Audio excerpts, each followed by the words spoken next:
어서 오세요. 방문해 주셔서 감사합니다.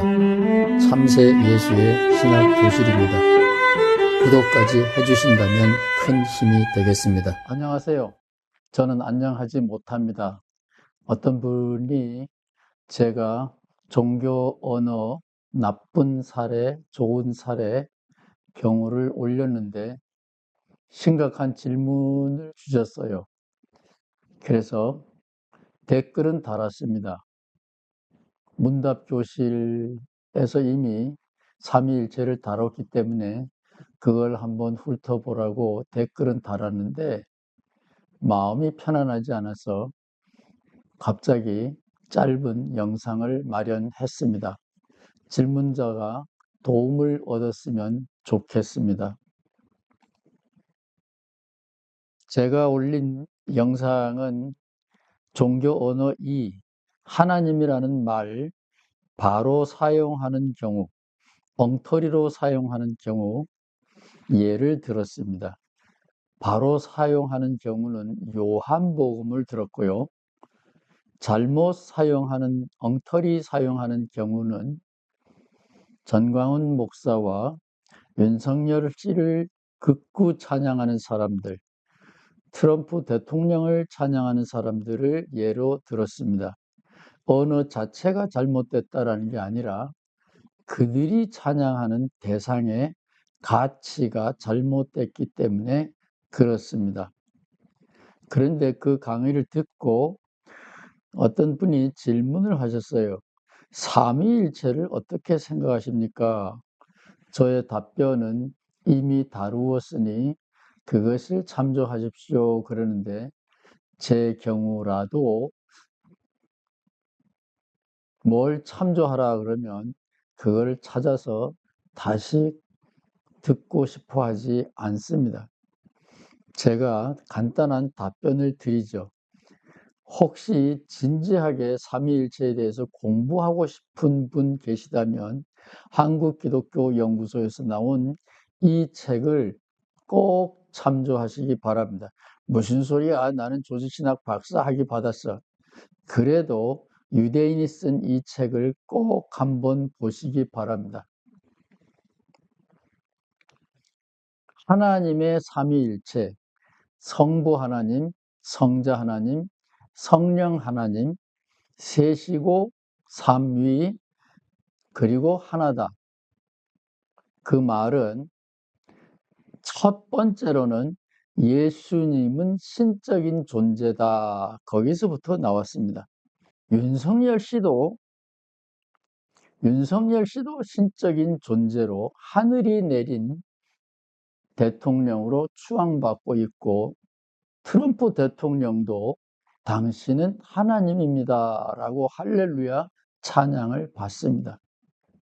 소위 카리스마가 있는 사람들은 특별한 존재고 그 특별한 존재를 메시아, 그리스도, 하늘에서 온 사람, 하늘이 내린 사람, 혹은 신 등등의 말로 칭하게 되죠. 예수님도 특별한 일을 하셨고 그 특별한 일이 긍정적으로 작용했을 경우 사마리아 여인도 그렇고 장님이 눈을 뜨는 것을 본 사람들도 그렇고 예수님은 하늘이 내린 그리스도 메시아라고 칭했다. 이미 우리가 앞에서 살펴보았습니다. 이거에 대해서는 부정하는 사람은 아무도 없을 거라고 봅니다. 즉 예수님은 특별한 분이다. 이거에 대해서는 부정하는 사람이 아무도 없을 거예요. 근데 이 예수님의 특별성을 신이라는 단어, 하늘이라는 단어, 보통 사람에게는 붙일 수 없는 그런 단어를 꼭 붙여야 되느냐. 그거는 각자 자기 생활 경험에 따라서 다릅니다. 예를 들면 어떤 할머니, 할아버지가 슬픔에 빠져 있다가 사랑을 다시 발견하고 당신은 하늘입니다. 당신이 있어서 이제 나는 죽어도 좋습니다. 이런 표현을 쓸 수도 있습니다. 당신은 나의 하늘입니다. 죽어도 좋습니다. 당신의 하나님은 나의 하나님입니다. 예, LA에서도 어떤 할머니가 저랑 신앙생활을 한참 하시다가 당신의 하나님은 나의 하나님입니다. 이렇게 저에게 받은 감동을 표현하더라고요. 예수님은 특별한 일을 하셨고 그 특별한 것이 긍정적으로 작용했을 경우 예수님의 특별한 달란트를 이런 단어로 저런 단어로 설명할 수 있습니다. 질문자도 이거에 대해서는 이의가 없을 거라고 저는 생각합니다. 질문자는 진지한 크리스찬이기 때문에 예수님이 사람을 구원하는 특별한 능력을 가진 분이다. 여기에는 이의가 없을 거예요. 그런데 예수님에게 신적인 속성을 부여해야 되느냐? 혹시 그런 것을 질문하고 계신지 모르겠습니다. 기회가 있으면 질문을 더 명확하게 해주시면 좋겠습니다. 어쨌든 기독교는 300년이 지나서야 삼위일체라는 말을 공식적인 교리로 사용하게 됐는데 출발점은 예수님은 구원자다라는 경험에서 출발을 했고 그 경험이 단어로는 하늘이 내린 분, 신의 아들 이런 단어를 썼어요. 따라서 첫 번째는 예수님의 신성이 삼위일체의 질문의 핵심이고 두 번째는 유대인들은 유일신이잖아요. 초기 기독교인들은 다 야훼 하나님은 오직 한 분이다라는 신명기 신앙을 계승하고 있었습니다. 하나님은 한 분인데 예수도 하나님이라면 하나님이 둘이냐? 그거는 아니지. 그래서 처음에는 하나님이라고 하지 않고 하나님의 아들이라고 표현했는데 신의 아들이라는 표현은 구약 성서에 보면 많은 사람들에게 부여됐고 이스라엘 백성들이 신의 아들이기도 하고 신약 성서에 오면 하나님의 자녀다. 우리도 신성을 가지고 있다. 하나님의 자녀다. 이런 뉘앙스의 말을 많이 사용합니다. 따라서 유대인들에게서 삼위일체로 가는 두 번째 질문은 하나님이 하나인데 어떻게 둘이 됐느냐 이 질문이 생긴 거죠. 그래서 예수님은 신이기도 하고 인간이기도 하냐? 인간 비슷하고 신 비슷하냐? 그래서 둘이 합하면 온전한 하나가 되느냐? 아니면 인간도 100%, 신도 100%면 200%가 되느냐? 100%가 되느냐? 이런 문제가 생겼습니다. 참새인데 비둘기다. 그럼 비슷하니까 되겠죠. 참새인데 코끼리다. 그건 좀 곤란하겠죠. 100% 참새고 100% 코끼리다. 이거를 이해할 수 있는 사람은 아무도 없죠.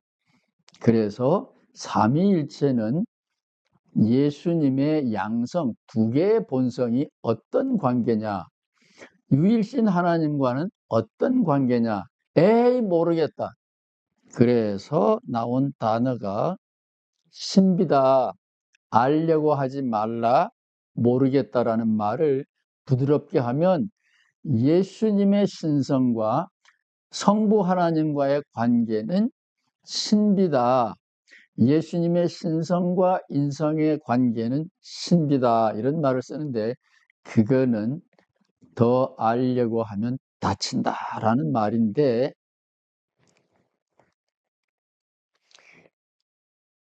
제가 아까 설명한 이 책을 읽어보면 예수님에게 100% 신성을 보통보다 특별한 사람이 아니라 100% 신성을 부여하고 하나님과 동일 본질이다. 그래서 성령까지 넣으면은 성부, 성자, 성령 셋이 완전한 하나다. 이런 표현을 쓰게 됐는데 그것은 바로 황제의 요청입니다.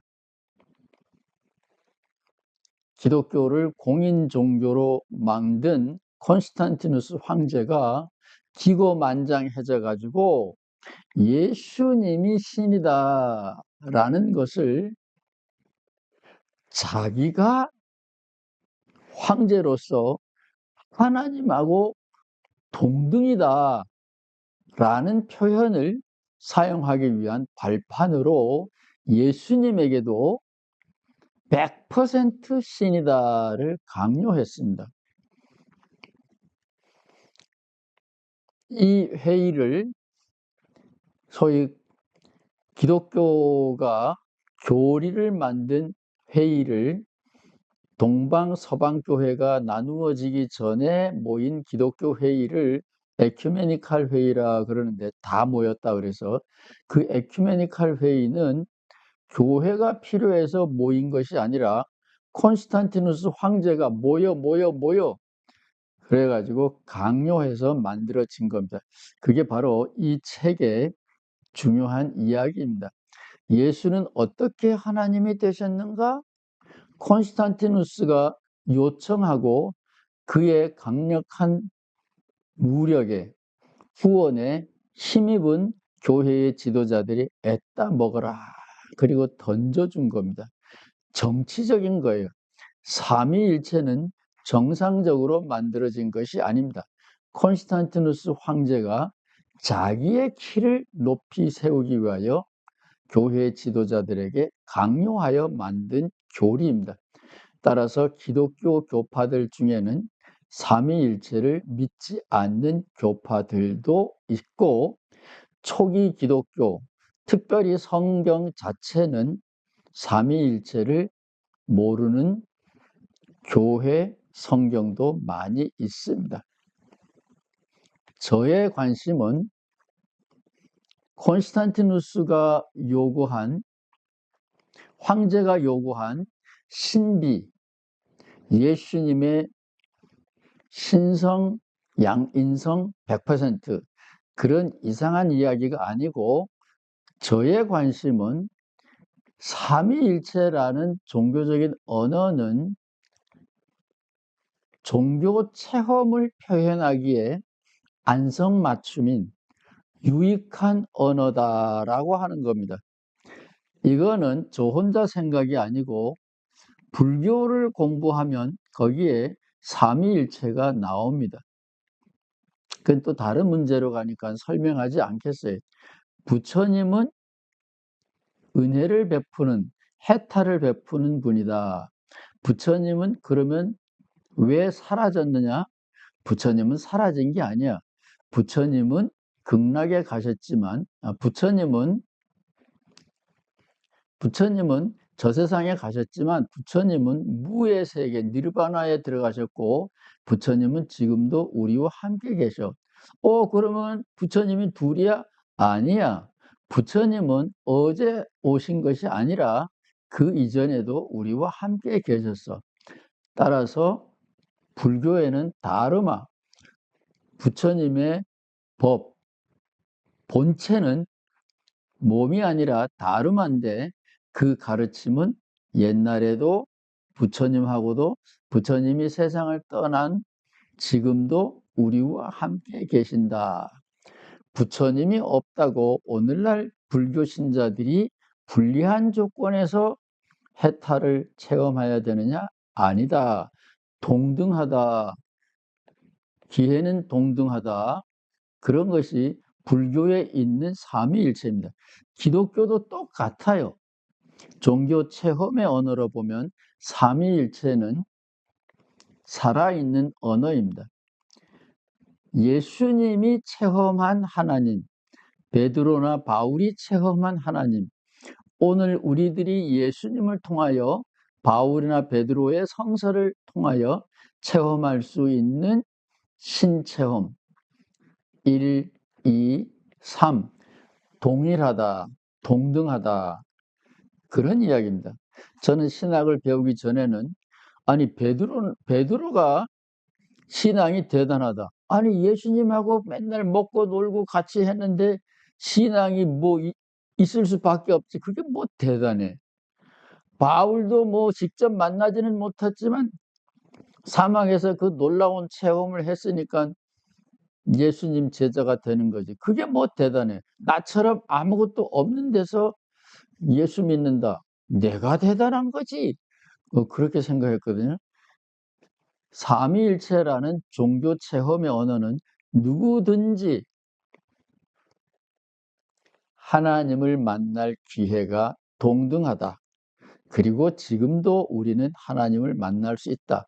이런 긍정적인 의미가 담겨져 있고 그것을 잘 알고 있는 분은 폴 틸리라고 하는 조직신학자인데 그의 생애의 거의 마지막 부분에서 하버드 대학에서 유대인과 함께 신학 토론을 벌립니다. 유대인은 하나님은 한 분이다라는 거예요. 기독교인은 하나님은 셋이다라는 거예요. 근데 기독교 대표자 폴 틸리가 유대인들에게 너희들도 사실은 삼위일체를 믿고 있어. 너무 멋진 강의를 남겼습니다. 저는 삼위일체 이런 단어가 편안한 사람에게는 받아들이라고 말하고 싶고 조금이라도 불편하면 저는 오직 갈릴리 예수님을 만나십시오. 갈릴리 예수님은 사람이시고 갈릴리 예수라는 말은 예루살렘에서 십자가를 지기 이전에 멋지게 살고 사람에게 행복을 주었던 행복 전도사입니다. 갈릴리 사람 예수를 만나십시오. 당신을 살릴 수 있습니다. 저의 참새 예수의 관심은 십자가를 지신 예수님을 부정하는 것이 아니라 그 이전의 예수님, 예루살렘에 가기 이전에 갈릴리에서 3년간 목회 활동을 하셨던 사람 예수를 저는 전하고 싶고 이 예수를 만나게 되면 사람들이 이렇게 돼서 십자가를 지셨구나. 아니 부활 승천이라는 것은 이런 의미구나 알게 되고 더 중요한 것은 초기 기독교는 십자가와 부활 이야기가 없는 기독교가 많이 있고 기회 있으면 하겠습니다. 마가복음에는 예수님의 부활 이야기가 없어요. 십자가에서 죽었다. 이것은 객관적인 사실이기 때문에 그것만 잠깐 언급하고 그래서 제자들은 둘둘둘둘둘둘둘 떨면서 지냈다가 본래 마가복음의 끝이에요. 근데 나중에 예수님이 십자가에서 돌아가셨지만 무덤 문을 열고 일어나서 부활하시고 승천하셨다. 나중에 덧붙이는 거고 본래의 마가복음은 예수님은 갈릴리 사람인데 재수 없이 예루살렘에 올라가서 죽으셨고 제자들은 겁에 떨고 있었다. 이게 본래 마가복음인데 그래서 저는 거의 평생 마가복음만 집중했다. 저는 뒤돌아보면 그렇게 신앙생활을 했습니다. 요즘은 바울도 좋고 누가복음도 좋고 요한복음도 좋고 질서를 존중하는 마태복음도 좋고 이제는 다 좋아요. 그렇지만 젊은 날에 저는 마가복음, 갈릴리 예수를 이야기하고 있는 마가복음만 열심히 읽었답니다. 이런 이야기가 질문자에게 답이 되지는 못하였을 거예요. 그러나 삼위일체를 묻는 그 질문이 굉장히 복합적이다. 삼위일체라는 질문은 여러 가지 복합적인 이야기가 섞여 있다. 저는 예수님의 이야기가 지금도 우리에게 살아있는 종교 체험의 언어다. 그런 의미에서 베드로나 바울이나 홍정수나 질문자나 예수님을 만날 수 있는 행운, 예수님을 만나서 구원을 얻을 수 있는 기회에 있어서는 동등하다. 그런 종교 체험 측면에서 본다면 삼위일체는 매우 유용한 언어 도구다. 예, 폴 틸리 선생님의 입장을 저는 존중하고 불교의 삼위일체론을 참고로 예로 들고 싶습니다. 어렵지요? 잘 생각해보면 쉬운데 교회에서 이상한 것을 많이 배우셨기 때문에 어려울 수 있습니다. 감사합니다. 다음에 또 뵙겠습니다.